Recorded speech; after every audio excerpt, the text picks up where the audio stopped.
ये जावेद चौधरी साहब का क्या मसला है?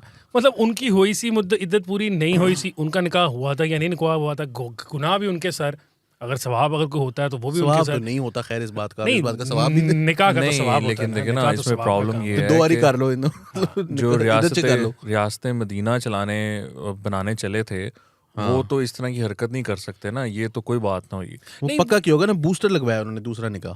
हाँ, मतलब उन्होंने कहा पक्का कम रहना। अच्छा देखिए, उसमें मुझे एक बात क्योंकि पास्ट माजी जो है ना वो बताता है दोनों का ये इनके तो करा लो। नहीं, अच्छा मजे की बात ये कि जावेद चौधरी साहब ने 3 दफा कबूल है पे कायम नहीं रहते। जावेद चौधरी साहब ने इसी कालम में बताया कि ये पहला निकाह नहीं है जो 2 दफा हुआ है। उन्होंने कहा कि रेहाम खान से भी निकाह जो था वो 2 दफा हुआ है, और वो भी एक मिस्ट्री है कि क्यों हुआ है।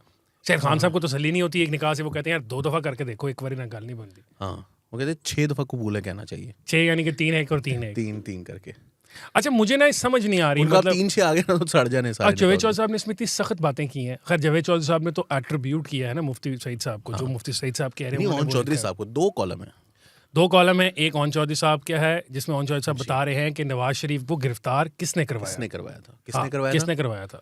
वो करवाया था ओन चौधरी ने। यस, कहा किसको था उन्होंने, ये बताएं। आप बताएं नाज़रीन, गेस करें, नीचे कमेंट्स में बताइएगा। हम बता तो देंगे आपको, लेकिन आपने हमें बताना है कि उससे पहले आप कमेंट कर दें। उससे पहले आप कमेंट कर दें, जल्दी से कर दिया। ओके, हमें नहीं पता। नहीं, जावेद चौधरी साहब कह रहे हैं कि हाजी साहब ने करवाया था। हाजी साहब ने करवाया था, बाजवा साहब ने करवाया था। बड़े हाजी साहब जो थे, बाजवा साहब। उन्होंने ओन चौधरी ने कहा कि मैंने कहा बाजवा साहब से, उन्होंने कहा कि फिर आप जो है ना अपने इलेक्शन पे ध्यान दें। क्या बराह रास्त बाजवा साहब को कहा था? तो उन्होंने कहा मैं इस मौजू पर एक लफ्ज़ भी नहीं बोलूंगा मजीद। उन्होंने कहा कि आप इस बात को छोड़ें, बात ये है कि वो बस करवाया था और आपको ये पता है कि किससे करवाया होगा। लेकिन ये इंटरेस्टिंग बात है कि ओन चौधरी कह रहा है कि हमें डर था कि अगर नवाज शरीफ पाकिस्तान आ जाता है 2018 के इलेक्शंस में, तो हम इलेक्शन करता है, इलेक्शन कैंपेन चलाता है, तो हम इलेक्शन हार जाएंगे। इमरान खान साहब ने मुझसे कहा कि आप इनसे बात करें, इनका मतलब है एस्टैब्लिशमेंट से कि इसका रास्ता रोका जाए। ये वही इमरान खान साहब हैं जो आजकल इतना शोर डाल रहे हैं और रो रहे हैं कि मेरे साथ एस्टैब्लिशमेंट ज्यादती कर रही है, लेकिन जब इनके अपने हाथ में इकतदार था तो ये क्या कर रहे थे? यार कल वो फवाद चौधरी रो पड़ा यार, वो बड़ा दुख हुआ, और हमने उसको कवर करना है गिरफ्तारियों के अंदर ना। वो बड़ा दुख हुआ। वो मैं खुश था, रो रहा था। मैं खुश था इस बार फवाद चौधरी की गिरफ्तारी पे खुश नहीं था। मैं इस बात पे खुश था कि कोई तो तहरीक इंसाफ का बंदा ऐसा है जो अंदर गया और उसे रोना नहीं शुरू कर दिया, या किसी अस्पताल नहीं पहुंच गया, या और जो दीगर मतलब हंस के दिखाया उसने हर दफा तस्वीर में। ठीक है, लेकिन वो फिर बात नहीं आ गई। वही बात है, बेचारा रो तो लेकिन देखिए रोना, वो उनको रोना चाहिए पहले, सबसे पहले वो उनके बच्चों पे भी रोए, राना सनाउल्लाह के बच्चों पे भी।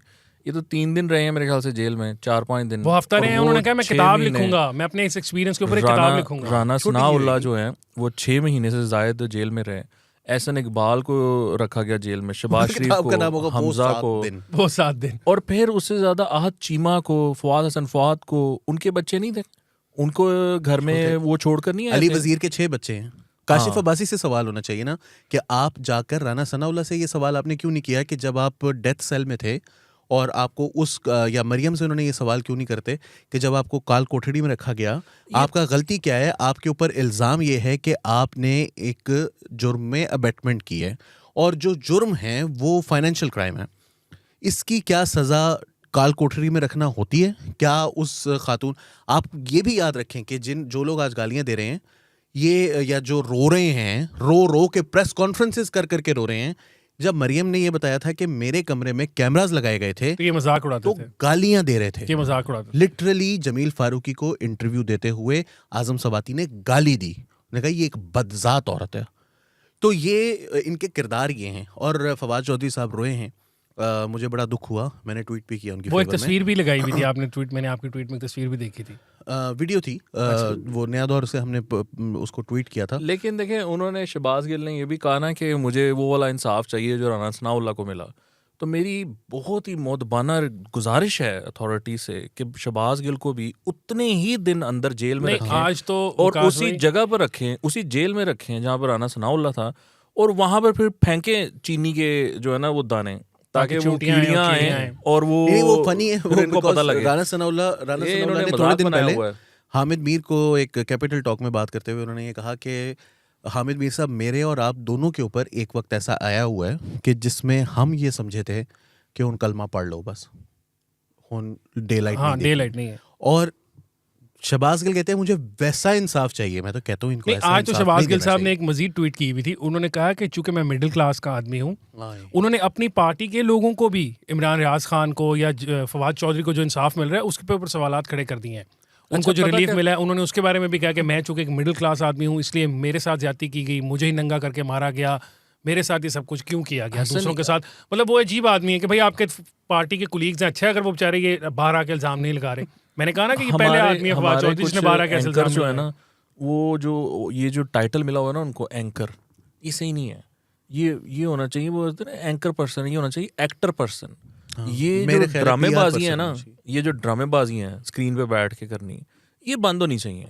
वो जो है ना जिस बात में ओह बड़ा वो हुआ होगा आपके सामने, ये जो समीना पीर ज़्यादा बनना है ना चैनल पे बैठ के, ये बंद होना चाहिए। बिकॉज यू नो अगर आपने करना है ना तो बैठाएं फवाद चौधरी को, बैठाएं राना सनाउल्लाह को, मियां जोई लतीफ को भी बैठा लें, फवाद हसन फवाद को बैठाएं, अथा चीमा को बैठाएं, साथ बैठाएं तीनों चारों को। उसके अलावा फिर एक एक करके पूछें उसके अलावा कि आपके बच्चों के सामने क्या हुआ था, आपके बच्चों के सामने क्या हुआ था, आपके बच्चों ने किससे गुजरा। अच्छा वो ना वकास भाई आप जो बात कर रहे हैं ना उसके अंदर वो कमरुल इस्लाम साहब थे यार, वो शेख रशीद कह रहे हैं मेरे बच्चों को मारा गया। हाँ उनके हैं ही नहीं, जो एग्जिस्ट नहीं करती, क्योंकि सब कह रहे हैं ना, मतलब सब कहते हैं कि जब गिरफ्तार होते हैं कि मेरे बच्चों के सामने मुझे मारा गया या बच्चों को पकड़े सामने पकड़ लिया, तो उन्होंने भी वो रटा रटाया जुमला बोल दिया। समझ में नहीं आया, वो कह रहा है यार मेरे बच्चों को मारा गया, मुझे ये घर में घुसे मेरे बच्चों को मारा, तेरे कहाँ से आ गए।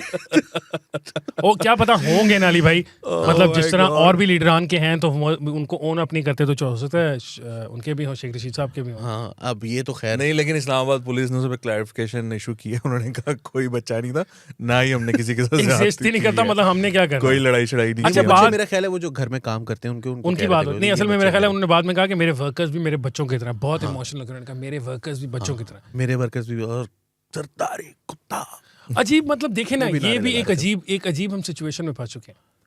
एक तरफ और बिलावल को उन्होंने बकायदा कुत्ते से भी बुरी गाली दी जी।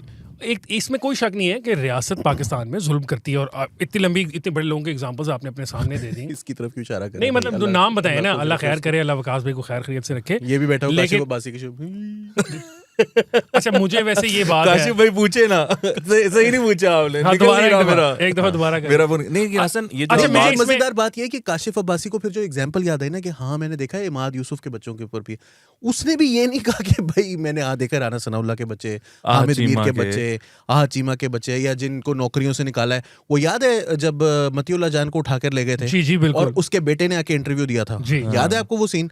और उस बच्चे को देखकर मैं कह रहा था यार इतनी जुर्रत मेरे में कब आएगी कि मेरे बाप को कोई खुदा ना खास्ता उठाकर लेकर गया हो, और ये जिस तरह बैठकर बोल रहा है इसमें मतलब एक करेज है। उसके अलावा कमरुल इस्लाम के बेटा और बेटी खड़े होकर इलेक्शन कैंपेन चलाते रहे। वीडियो सैयद सलीम रजा साहब, हाँ जी, वो इंग्लैंड में बैठे हुए हैं, जो वो इंग्लैंड में बैठा हुआ है, उसने कहा कि मेरी 7 साल की बेटी थी। वकास उसने प्रेस कॉन्फ्रेंस में ये कहा कि मेरी 7 साल की बेटी स्कूल में पढ़ रही थी।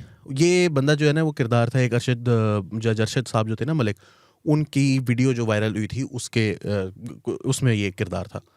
उसने कहा कि मेरी बेटी जो है वो, मैं तो भाग गया यहाँ से, मेरी बेटी 7 साल की थी, इन्होंने मुझे पाकिस्तान के मोस्ट वांटेड टेररिस्ट मेरे बारे में जो है ना वो इन्होंने लिस्ट जारी की, और उसके बाद मेरी बेटी जो कि स्कूल में पढ़ती थी उसके स्कूल में गए ये लोग, और स्कूल में जाकर कहा कि ये जो बच्चे हैं ये दहशतगर्द के बच्चे हैं, और उस स्कूल से मेरे बच्चों को निकाल दिया गया, और मेरे बच्चे जो हैं वो अभी तक स्कूलों में किसी स्कूल में वो दाखिला नहीं हासिल कर सकते।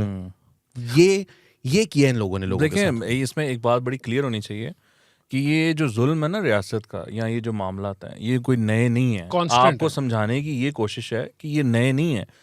सहाफ़ियों ने, हमारे दोस्तों ने, हमारे कोलीग्स ने इसका सामना किया, सियासतदानों ने किया, और ये लोग जो ये आज रो रहे हैं ये एंजॉय करते थे, सेलिब्रेट करते थे, तारीखें देते थे कि ये होगा, और ये अखबारों में, चैनल्स में कॉल करते थे और कहते थे इसको हटा दो।